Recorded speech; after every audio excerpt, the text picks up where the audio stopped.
שלום וברכה מוריי ורבותיי, קחו סיפור. הגאון הגדול הרב ציון לוי זכר צדיק וקדוש לברכה, רבה הראשי של פנמה, שמע יום אחד בשורה מחרידה. אחד מבני הקהילה, מהצעירים של בני הקהילה, מתעתד לשאת גויה לאישה.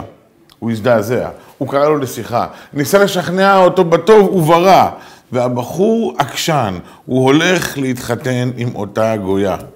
שאל אותו הרב ציון לוי, למתי נקבעה החתונה? אמר לו אותו יהודי סורר, זה נקבע לעוד שבועיים ביום שבת בשעה 12 בצהריים. אמר לו כבוד הרב, אתה מוזמן באותה שבת בבוקר לעלות לתורה, נשיר לך, נברך אותך, ולאחר מכן נשלח אותך מצויד לחתונה. סבר וקיבל, הודיע שהוא מגיע באותה שבת ויהיו כאן שמחה, שירה וריקודים. באותה שבת בבוקר הוא מגיע ולפליאת כל המשתתפים, כל המתפללים, ללא יוצא מן הכלל, הרב מרעיף עליו חום ואהבה, מברך אותו, ואפילו מעלה אותו לתורה, ולאחר מכן עורך לו מי שברך נאה. מיד לאחר מכן, בסיום התפילה, קורא כבוד הרב לחתן הסורר ואומר לו, כנס נא לחדרי למספר דקות. אני רוצה להציע לך כמה הצעות שקשורות לחיי הנישואין. יושב איתו כבוד הרב למספר דקות, לאחר מכן מבקש את סליחתו ויוצא מהחדר, ואז נועל כבוד הרב את חדרו ויוצא לביתו לסעודת שבת. החתן מבין שהוא לבד ושהוא נעול, ואין אמצעים טכנולוגיים בהם הוא יכול להשיג מישהו או מישהי שיצילו אותו ממצב מביך זה. הוא דופק בדלת, רוקע ברגליים, שואג אל עבר הרחוב ההומה, אבל אף אחד לא שומע אותו.